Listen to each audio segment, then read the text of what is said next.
Human rights protection లోని ఐహరా executive members గా ఎన్నుకోబడిన వారందరికీ కృతజ్ఞతలు శోభారాణి తెలిపాడు.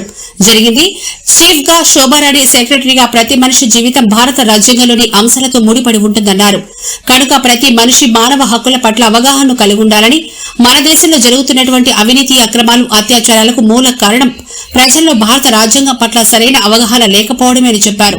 కనుక ప్రతి మనిషి తమకు దగ్గర స్థాయిలో భారత రాజ్యాంగం పట్ల అవగాహనను పెంపొందించుకోవాలని, అందువల్ల మన భారతదేశంలో జరుగుతున్నటువంటి అవినీతి, అక్రమాలను అరికట్టి అవినీతి రహిత అభివృద్ధి చెందిన అగ్రదేశాల్లో ఒకటిగా మన దేశాన్ని చూడాలని ముఖ్య ఉద్దేశంతో ఈ యొక్క మానవ హక్కుల సంస్థను ఏర్పాటు చేయడం జరిగిందని శోభారాణి వివరించారు. సవాళ్లను అధిగమించి మన దేశాన్ని అగ్రదేశంగా, మన భారతదేశంగా మనం చూడగలమని పేర్కొనడం జరిగింది. నాతోటి సోదరిమణులు, నాయకులు తదితరులు ఇక్కడ పాల్గొన్న సంతోషంగా ఉందని శోభారాణి తెలిపారు. ఇవాళ నాకు మా శోభ, మా సిస్టర్, సోదరిమణి, ఇవాళ ఇంతమంది, మరి ఇంకోటి మా ఆత్మీయురాలు, మా వదినమ్మ, నేను ఇంతమంది, నాకు చాలామంది ఫ్రెండ్స్ ఉన్నారు. నేను ఎవరు ఇలా ఆహ్వానించలేదు, తను ఒక్కమని తీసుకొని వచ్చిన నేను. అంటే ఇక్కడ ఇంతమంది ఉన్నారు, వీళ్ళందరి ముందు నేను ఫ్రెండ్షిప్ చేసుకోవడం నా అదృష్టం. జస్ట్ ఇంకోటి ఏంటంటే, తన నాకు 4 సంవత్సరాలు నా ఫ్రెండ్షిప్. అది ఎట్లా అంటే, మాకు ఒక చిన్న టెంపుల్లో మా ఫ్రెండ్షిప్ జరిగిందండి. ఎట్లా క్యాజువల్గా ఏదో మేము లైట్గా ఇట్లా మాట్లాడుకునేటట్టు, ఇంత అన్యతం కూడా లేదు మాకు. ఏదో ఒక కేసులో తన రావడం, నేను మాట్లాడడం జరిగింది. హాయ్ అక్క అంటే హాయ్ అక్క అనడం. కానీ ఆనాటి నుంచి ఈనాటి దాకా సొంత తోబుట్టుల కన్నా ఎక్కువ మేము, అంటే తన నడవడి నా నడవడి సేమ్, తన నేచరు నా నేచర్ సేమ్. అంటే కొన్ని మా ఇద్దరి విషయాలల్లో సమానంగా ఉన్నాయి. మేమంతా చాలా చక్కగా ఉన్నాము. అయితే ఉమెన్ రైట్స్కి నేను ఒక 82లో నేను పొలిటికల్ మాట్లాడొద్దు అన్నారు బ్రదరు. అయితే పొలిటికల్ అంటే కొంచెం ఇక్కడ మాట్లాడవలసి వస్తుంది. 82లో అన్నగారు తెలుగుదేశం పార్టీ పెట్టారు, ఎన్టీ రామారావు గారు. అప్పుడు నేను జాయిన్ అయింది. మా ఆడపడుచు భర్త శ్రీపతి రాజేశ్వరరావు మినిస్టర్ అయింది. నేను అలా జాయిన్ అయినాక ఆనాటి నుంచి ఈనాటి ఉమెన్ రైట్స్ చేస్తూనే ఉన్నా.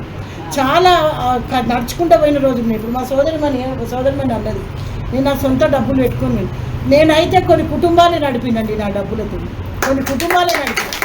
వాళ్ళకు డబ్బు వచ్చినా రాకపోయినా, ఉత్తగా పిలిచినా నేను డబ్బులు ఇచ్చి పంపుతాను. ఎందుకంటే నేను పిలిచిన వాళ్ళ ఆశతో వస్తారు అని. అట్లా మాకు డబ్బులు. మొన్న ఒక అమ్మాయిది, ఇప్పుడు సోదరిమణి అన్నట్టు, ఇప్పుడు మా అనిత సోదరి అన్నట్టు, మొన్న ఒక అమ్మాయిది అంబర్పేటలో, ఇప్పుడు మా మేడం దగ్గర అయింది. అది అమ్మాయి కేసులో వెళ్ళినాము.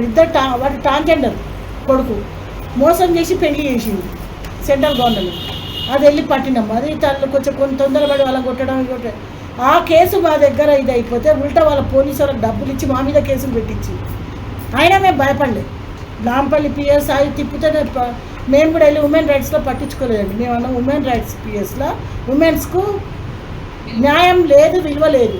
మేము ఏసీపీ దగ్గరనే వెళ్తాం, డీసీపీ దగ్గర వెళ్తాం అని చెప్పి అక్కడికి వెళ్ళి మాట్లాడి కేసులు పెట్టి భువనగిరిలో ఆమెను కూడా ఇచ్చేస్తే మమ్మల్ని ముక్కు తిప్పలు పెట్టి తిప్పినా మేము భయపడలేదు, తిరిగినాం. నా ఎంబడ షూరిటీ ఇవ్వడానికి అతను ఎవరైతే పర్సన్ మమ్మల్ని తీసుకెళ్ళిండో ఆయన మాకు కొంచెం అమౌంట్ ఇచ్చిన అమౌంట్ ఎక్కడికైనా చాయ్ పాని కూడా కాదు. కానీ నాకు ఆ లేడీస్ అవసరం, నేను వాళ్ళని వదులుకోలేను. నాకు అక్కడ సబ్జెక్టు వీళ్ళతో నాకు అవసరం. నా సొంత డబ్బుల్ని నేను 15-20,000 ఖర్చు పెట్టి వీళ్ళందరినీ తీసుకెళ్ళి అక్కడ జరిమానాలు పెట్టించి, అక్కడ నేనే పైసలు కట్టించి, మొత్తం ఓన్ దాదాపు ఒక 10 లక్షల దాకా పెట్టిందండి నేను ఉమెన్స్ అయితే. ఎప్పుడు కూడా నేను డబ్బులకు ఆశించలే. ఎవరైనా ఇచ్చినా ఇవ్వకపోయినా వాళ్ళు వెళ్తున్నా సర్దుకొని పోయి చేసి. ఇక మా శోభతో పరిచయం అయినాక నేను ఒక అండర్స్టాండింగ్, డబ్బులకని కాదు, ఏదైనా ఉంటే నన్ను అడుగుతారు, అక్క ఇది ఎట్లా చేద్దాం, ఇట్లా నేను తనని అడుగుతా, అక్క ఇట్లా అట్లా ఒక ఇద్దరం ఒక మనస్భావాలు కలిసిపోయి ఇవాళ ఈ స్టేజ్కి రావడం. తన కూడా కష్టపడి ఉమెన్ రైట్స్ నుంచి ఇవాళ చీఫ్ కావడం అంటే చాలా గవర్నర్ తర్వాత చీఫే తనే కావడం. మరి దానికి మా బ్రదర్ కూడా సహాయ సహకారాలు, మరి వాళ్ళ కమిటీ మెంబర్స్, ఇక్కడున్న మా ఆడపడుచులు అందరూ కూడా ఇవ్వడం చాలా సంతోషం. నేను ఇప్పుడు కూడా అనాథ హాస్టల్ నడిపిస్తానండి. నేను డైలీ 150 మందికి నేను ఓన్గా భోజనం పెడతాను. ఓన్గా నేను 150 మందికి అంటే నేను సంపాదించే 10 రూపాయలల్లో నాకు 5 రూపాయలు ఖర్చు పెడతాను. చాలా బాధ అనేది నాకు తెలుసు. నేను ఫైట్ చేసిన కొన్ని కోట్ల రూపాయల డబ్బు ఉంటే ఎట్లుంటుంది, డబ్బు లేకపోతే ఎట్లుంటుంది, ఒక పేద మహిళ ఎట్లుంటుంది, ఉన్న మహిళ ఎట్లుంటుంది, వాళ్ళ పరిస్థితి లేదు.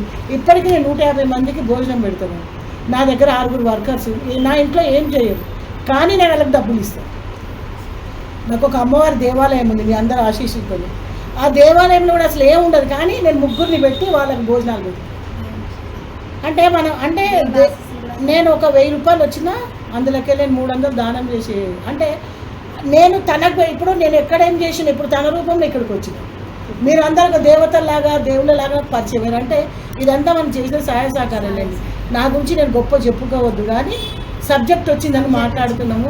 మీరు ఉప్పల, నా పేరు మాచర్ల ప్రతిభ, నేను ఎంఎస్సి పోస్ట్ గ్రాడ్యుయేట్, మాజీ కార్పొరేటర్ టీడీపీలో, అప్పుడు కౌన్సిలర్ ఉండే, కార్పొరేటర్స్ మొన్నైనాయి.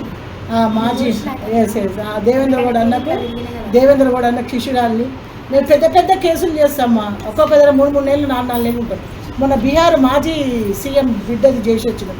13 రోజులు ఆడు ఉండి ఒక కేసు చేసి వచ్చి సక్సెస్ చేసి వచ్చినాం. 5 లక్షలు వచ్చినాయి, అందరికి వంచినాక నాకు 60,000 వస్తాయి. 30,000 నేను అనాథ ఆశ్రమానికి డొనేట్ చేసిన. అంటే మనం కూడా చూసుకోవాలి కదా చేయడం. నేను ఎప్పుడు కూడా శోభన్ అంటాను, శోభన్ నాతోనేమో సహాయ సహకారం ఉంటే ఇప్పుడు తప్పకుండా వద్దా అంటే నేనేదో ఇస్తున్నా, నాకు భగవంతుడు ఇస్తుంది, నేను ఇస్తున్నాను అంతే.